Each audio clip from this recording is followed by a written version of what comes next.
Assalamualaikum warahmatullahi wabarakatuh. Halo semuanya, selamat pagi, selamat siang, selamat sore, dan selamat malam teman-teman. Oke, kali ini saya akan melanjutkan pembahasan tentang TKP untuk part ke-12-nya ya, untuk CPNS 2024. Oke, silakan teman-teman mengerjakan terlebih dahulu.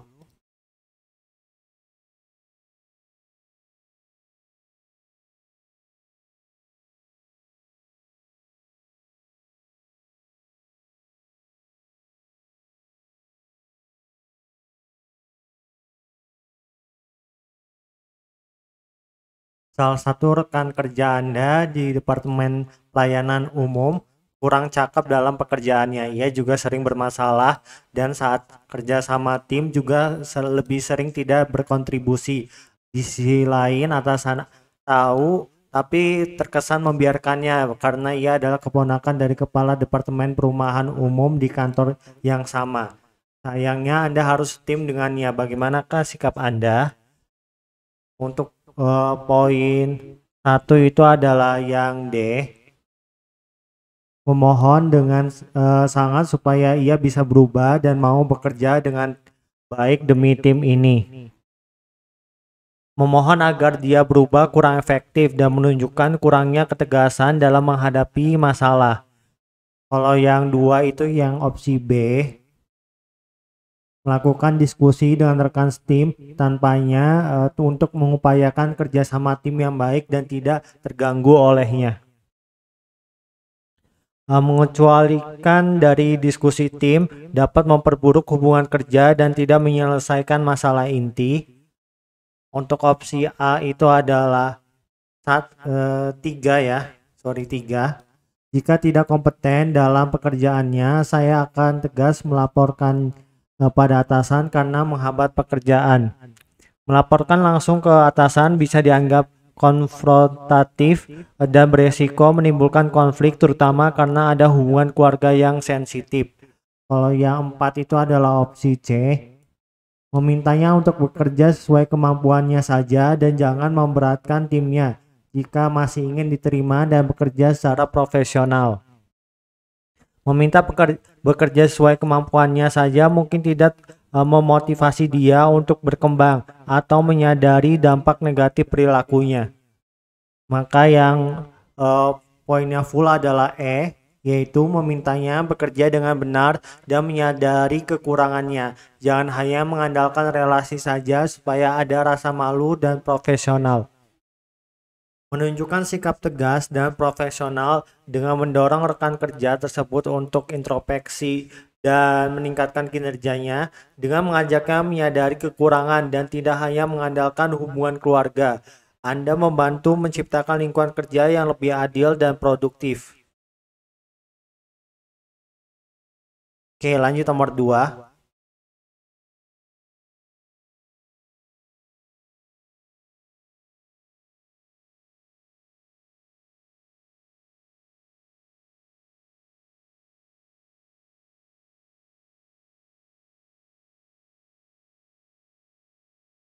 Anda diminta membuat video rekrutmen untuk bank. Target dari penonton sosial media dan pelamar adalah generasi Z ya, Gen Z.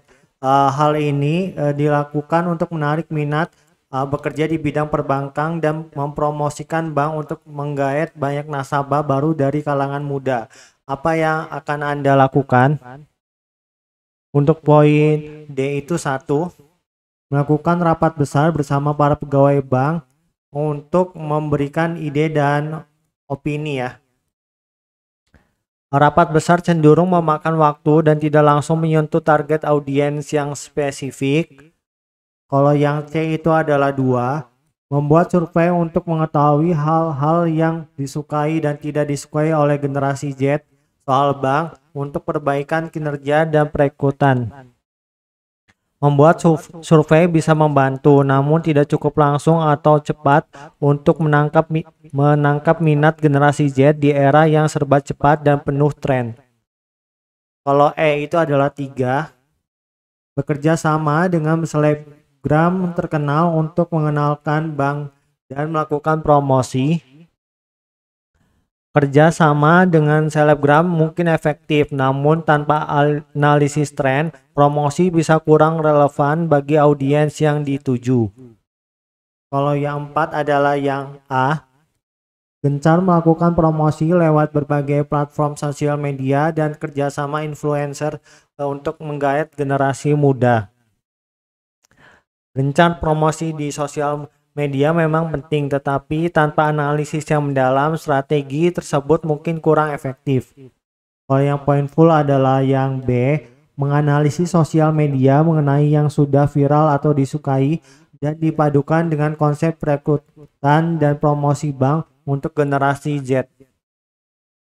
Pilihan ini menunjukkan pendekatan yang strategis dan berbasis data. Dengan menganalisis tren di media sosial, Anda dapat merancang konten rekrutmen dan promosi yang relevan dan menarik bagi generasi Z. Menggabungkan tren dengan promosi bank akan lebih efektif dalam menjangkau audiens yang tepat. Oke, lanjut nomor 3.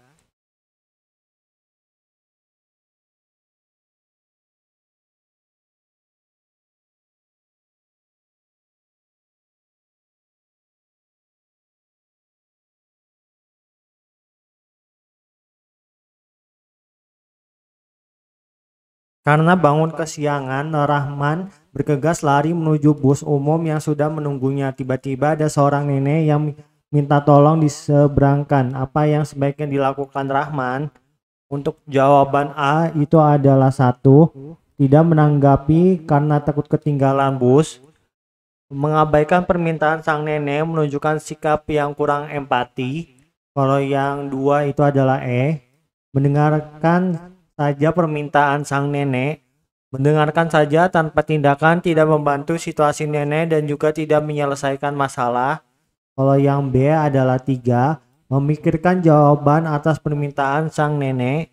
Memikirkan jawaban terlalu lama bisa menyebabkan Rahman kehilangan waktu berharga dan nenek tetap tidak terbantu. Kalau yang D adalah 4, meminta sang nenek untuk meminta bantuan orang lain. Menyuruh sang nenek mencari bantuan sendiri kurang menunjukkan sikap peduli. Kalau yang C ini yang 5, meminta tolong orang lain untuk membantu menyeberangkan sang nenek.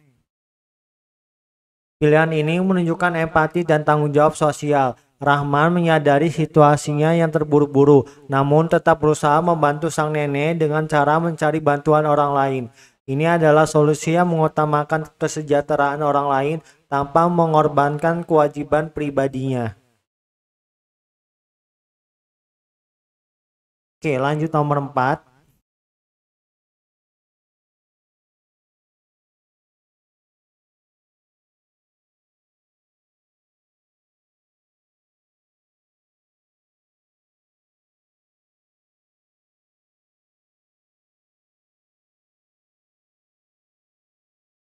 Ketika terjadi pandemi COVID-19 sebagai upaya menurunkan resiko penularannya, maka instansi tempat bekerja memberlakukan sistem kerja dari rumah. Sementara itu, anak Anda juga harus mengikuti aturan baru pembelajaran jarak jauh, sehingga mau tidak mau ada kebiasaan baru yang di luar dugaan yang harus dijalani. Sikap Anda ini untuk poin 1 itu adalah yang A, merasa tertekan dengan adanya kegiatan yang harus dilakukan di rumah. Mengeluh atau merasa tertekan tidak akan menyelesaikan masalah dan dapat memperburuk situasi.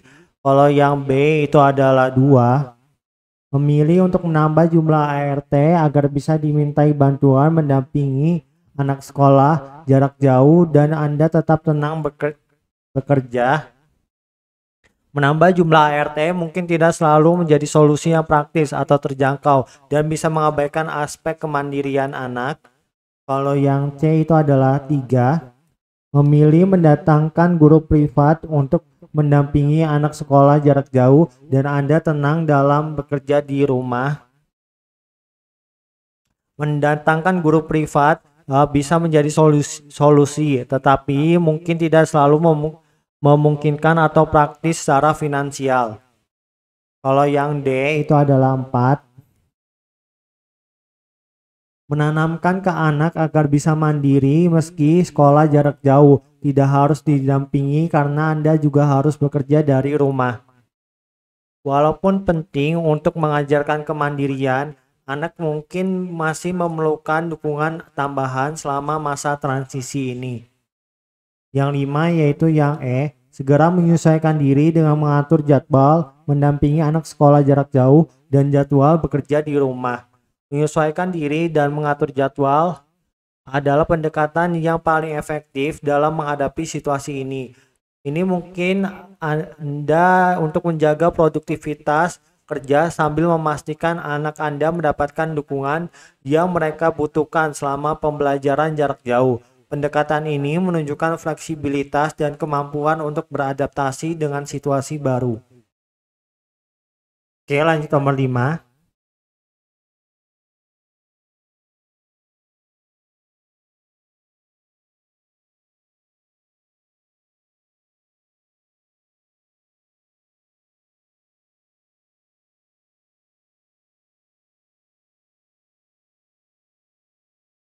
Ketika Anda akan pergi ke kantor, istri Anda meminta agar mengantar anak ke sekolah dulu karena kebetulan motor istri Anda mengalami kebocoran ban depan, padahal Anda juga sedang terburu-buru. Sikap Anda untuk poin 1 itu adalah yang A. Memilih mengantarkan anak terlebih dahulu meski harus sedikit lambat datang ke kantor. Ini mungkin menyebabkan keterlambatan yang tidak ideal dalam situasi kerja yang ketat. Nomor yang poin 2 adalah yang D, meminjam kendaraan tetangga apabila tidak digunakan. Ini mungkin sulit diatur dan tidak selalu tersedia dalam waktu yang cepat. Kalau yang E adalah 3, meminta agar istri dan anak naik busway. Ini mungkin tidak praktis atau nyaman, terutama jika busway tidak ada di dekat lokasi atau jadwalnya tidak sesuai. Untuk yang B, itu adalah 4, memesan kendaraan online dan anak Anda diantar oleh supir kendaraan online. Ini adalah pilihan yang sangat baik jika Anda tidak dapat memenuhi permintaan istri Anda dan masih memastikan anak Anda sampai ke sekolah tepat waktu. Untuk yang C itu 5 ya, memesan kendaraan online dan meminta istri Anda mengantar anak dengan kendaraan online.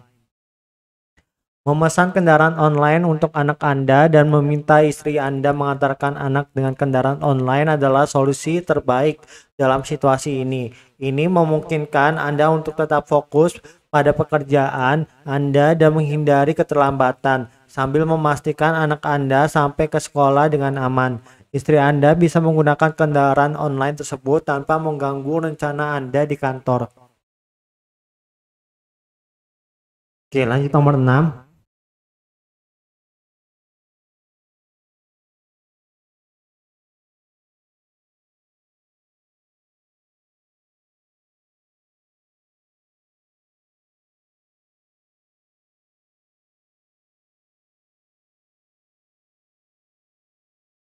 Tetangga Anda seringkali membakar sampah sehingga asap hasil pembakaran sampai mengenai pakaian yang Anda jemur di luar rumah dan meninggalkan bau asap yang kurang enak dihirup. Sikap Anda adalah ini yang poin 1 adalah yang E, memadamkan api dengan menyiram air. Ini hanya solusi sementara, tidak menyelesaikan masalah mendasar tentang pembakaran sampah.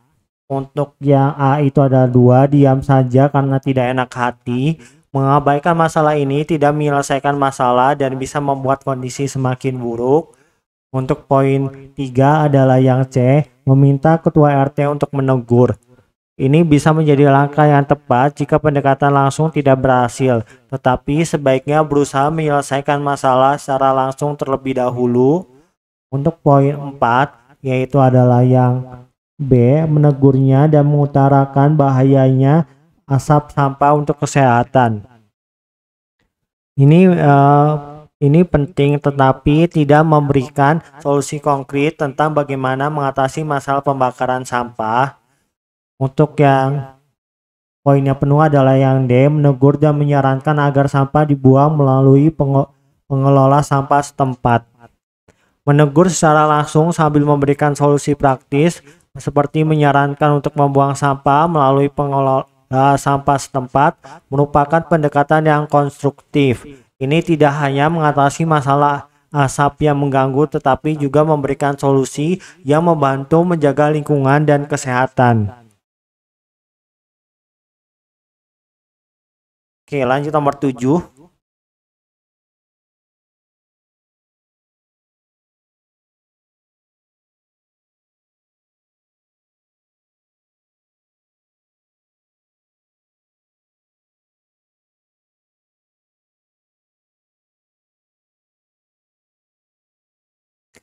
Anda adalah seorang dokter yang juga aktif di media sosial dan mengedukasi masyarakat terkait krim wajah abal-abal. Bila Anda menemukan unggahan seorang artis yang jelas menawarkan produk perawatan wajah ilegal yang belum teruji dan dinyatakan layak edar, sikap Anda untuk poin 1 adalah yang D. Diam saja karena malas berurusan dengan public figure. Mengabaikan masalah ini tidak akan membantu melindungi masyarakat dan mengatasi masalah yang ada. Untuk poin 2 itu adalah yang C. Melaporkan kepada pihak berwajib. Ini adalah langkah yang lebih formal dan bisa diambil jika artis tidak merespon atau jika tindakan lebih lanjut diperlukan, tetapi belum tentu langkah pertama yang terbaik dalam konteks ini. Yang B adalah 3. Memberikan hasil analisis melalui sebuah unggahan dengan menandai akun si artis. Ini bisa memicu konflik publik dan mungkin tidak memberikan kesempatan bagi artis untuk memperbaiki kesalahannya sebelum dihadapi oleh publik. Untuk poin 4 adalah yang E. Mengedukasi masyarakat bahwa gunakanlah krim yang legal dan memberikan logo SNI.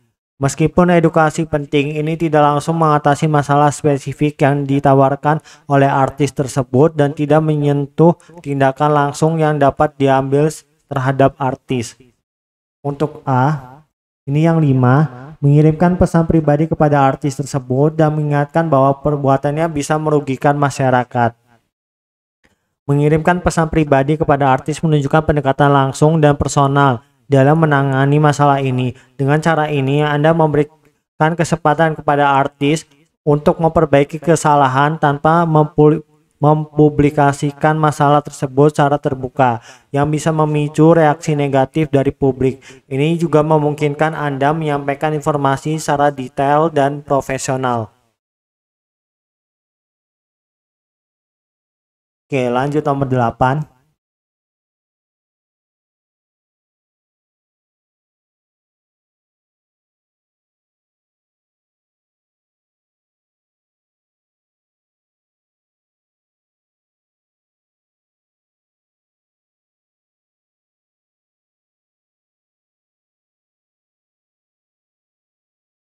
Rangga baru saja melakukan pelanggaran lalu lintas yang menyebabkan dia harus ditilang. Namun saat akan membayar denda tilang sebesar 500.000, uang Rangga tidak cukup. Terlihat uang di dompetnya hanya sebesar 50.000. Dalam kondisi kalut, Rangga menelpon Doni dan Doni rekan kerjanya. Rangga meminta bantuan untuk dipinjamkan uang sebesar 500.000, tapi sebenarnya Doni juga sedang memerlukan uang untuk membayar kamar kosnya yang akan jatuh tempo akhir bulan. Sikap Doni adalah untuk poin 1 yaitu E, meminta agar Rangga bersabar dan berdoa semoga diberi kemudahan. Ini tidak memberikan bantuan nyata atau solusi konkret untuk masalah yang dihadapi Rangga. Untuk poin 2 yaitu yang D, permasalahan tentang meminjam memang sangat rumit dan harus berhati-hati. Sikap ini pasif dan tidak memberikan solusi yang jelas. Untuk poin 3 yaitu C, meminta Rangga meminjam uang ke bank atau koperasi agar tidak membebani orang lain. Ini menunjukkan sikap yang menghindari tanggung jawab dan dalam membantu rekan kerja. Untuk poin 4 adalah yang A, meminjamkan uang sebesar 500.000 ke Rangga dan meminta untuk mengembalikan akhir bulan. Meskipun membantu, Doni mengabaikan kebutuhan sendiri yang bisa menimbulkan masalah finansial baginya. Yang B adalah 5, meminjamkan uang namun tidak sebesar nominal diminta karena Doni juga berjaga-jaga untuk hal lain. Dalam situasi ini, Doni harus mempertimbangkan kebutuhan sendiri sambil tetap membantu Rangga. Dengan memberikan sebagian dari yang diminta, Doni tetap dapat membantu Rangga tanpa mengorbankan kebutuhannya sendiri. Ini mencerminkan sikap bijaksana dan pengelolaan keuangan yang baik. Oke, lanjut nomor 9.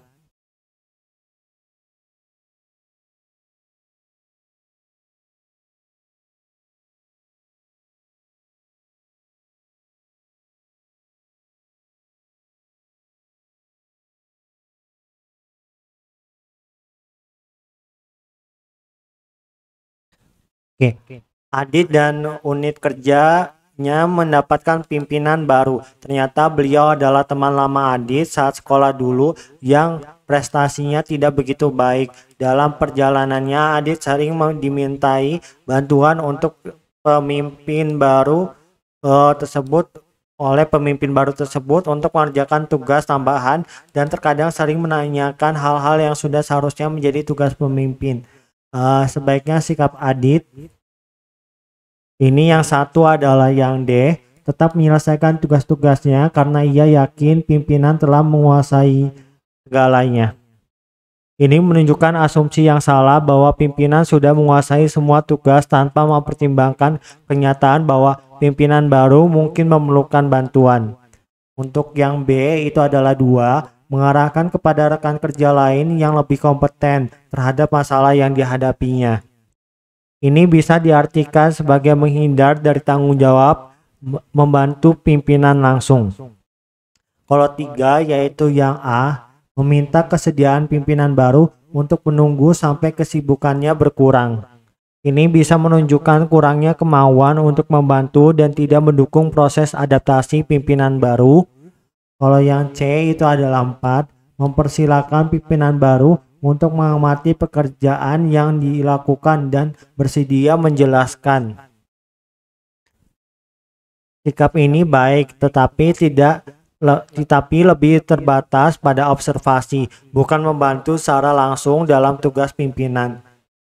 Kalau yang ini adalah 5 ya, mempersilahkan pimpinan baru untuk menanyakan hal-hal yang kurang jelas. Sikap ini menunjukkan keterbukaan dan kesiapan untuk mendukung pimpinan baru dalam menyesuaikan diri dengan tugas-tugasnya. Sebagai bawahan, membantu pimpinan baru memahami tugas dan tanggung jawabnya tanpa merendahkan adalah sikap profesional. Ini juga menunjukkan kemampuan untuk bekerja sama dan memberikan dukungan yang diperlukan. Oke, lanjut nomor 10.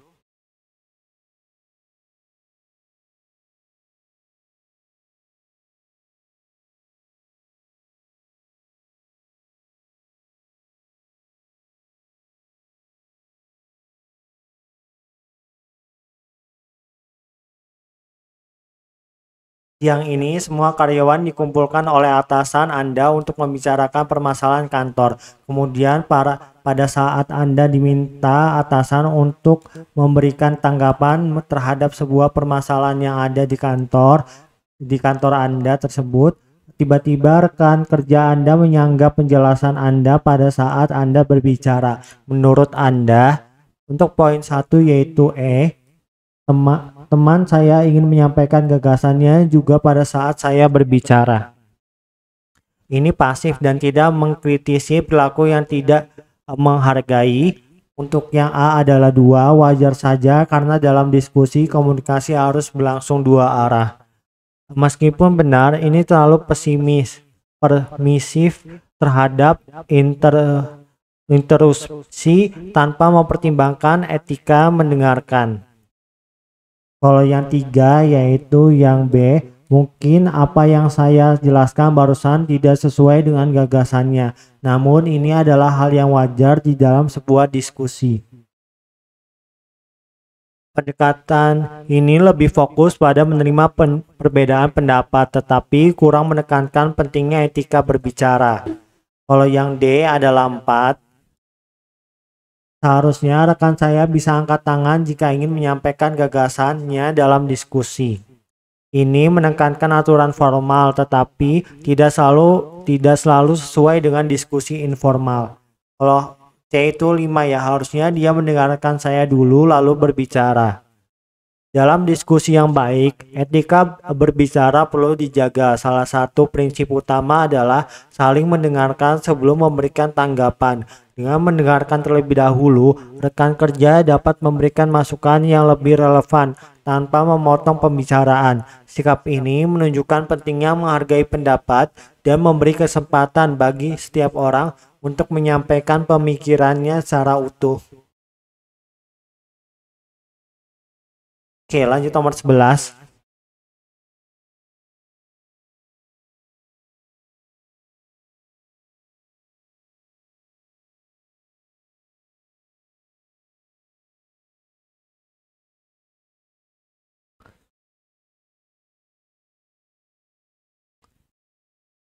Jayan adalah seorang pelayan publik nih. Suatu hari datang seorang ibu yang marah-marah karena pelayanan yang tidak sesuai. Sampai akhirnya ibu tersebut menyakiti kepercayaan Jayan yang mana adalah rekan Anda. Sikap Anda untuk poin 1 adalah yang A. Diam saja karena bukan urusan Anda. Ini menunjukkan sikap pasif dan kurangnya empati terhadap rekan kerja serta ibu tersebut. Kalau yang 2 itu adalah yang E. Balik memarahinya, memarahi ibu tersebut hanya akan memperburuk keadaan dan tidak profesional. Untuk yang 3 itu adalah yang D. Menenangi ibu tersebut sambil memberitahu bahwa apa yang dia ucapkan telah menyakiti hati rekannya. Ini bisa memperburuk situasi dan menyebabkan ibu tersebut merasa disalahkan. Kalau yang B adalah 4, menenangkan ibu tersebut kemudian mengarahkannya ke bagian pelayanan yang lain. Mengarahkan ke bagian lain tanpa menyelesaikan masalah utama bisa membuat ibu tersebut merasa diabaikan.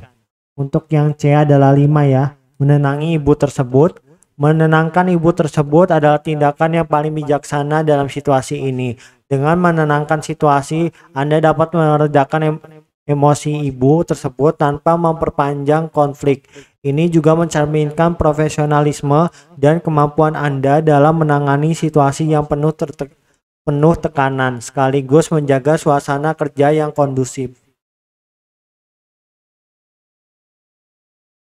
Oke, lanjut nomor 12.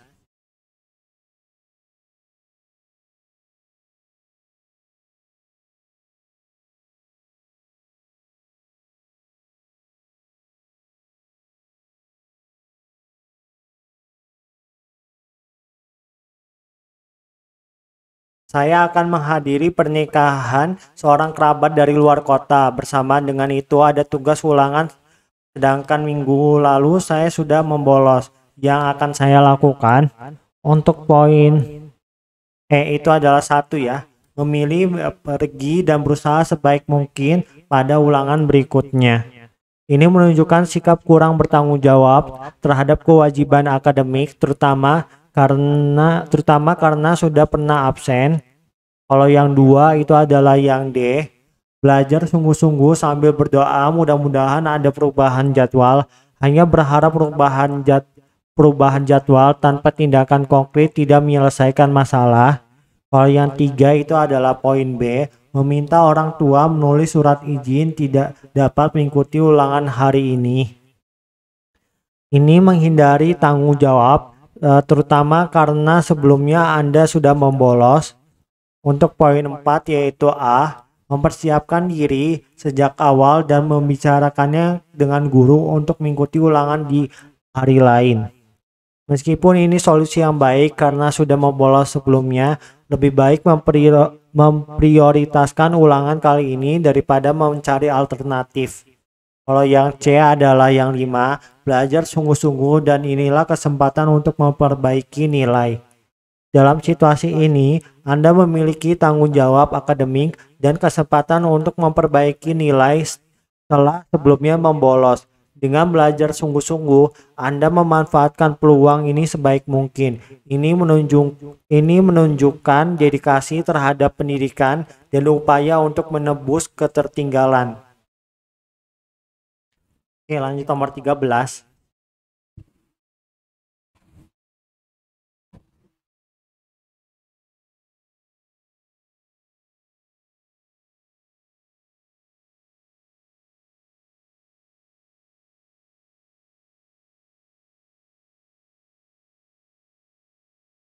Sebagai calon ASN, kita dituntut untuk cermat dalam bermedia sosial. Di era milenial sekarang ini, marak berita dan informasi hoax di media sosial yang disebarkan oleh orang-orang yang tidak bertanggung jawab, membuat banyak orang mudah terprovokasi, berdebat kusir. Sikap Anda mengatasi hal-hal ini adalah, untuk poin 1 itu adalah yang D, membacanya saja kemudian tidak mengambil pusing informasi tersebut. Sikap ini pasif dan tidak membantu dalam mengatasi masalah hoax. Untuk yang 2 itu adalah yang A, membatasi penggunaan media sosial yang penting-penting saja. Ini bisa membantu tetapi tidak cukup menyelesaikan masalah terkait hoax. Untuk yang 3 itu adalah yang C, mengenali dari judul berita yang terkadang terkesan provokatif. Judul bisa menjadi petunjuk, tetapi berita harus tetap dianalisis secara keseluruhan, bukan hanya dari judul. Kalau yang E itu adalah 4, membaca keseluruhan informasi secara lengkap. Membaca keseluruhan informasi memang penting, tetapi tanpa memastikan sumbernya akurat, ini tidak cukup efektif. Kalau yang 5 itu B ya, mengenali sumber berita akurat atau tidaknya. Sebagai calon ASN, penting untuk cermat dalam mengenali informasi. Mengenali apakah sumber berita akurat atau tidaknya adalah langkah yang paling bijak untuk menghindari penyebaran informasi hoax. Ini juga menunjukkan sikap kritis dan tanggung jawab dalam bermedia sosial yang merupakan hal penting bagi ASN. Oke, lanjut nomor 14.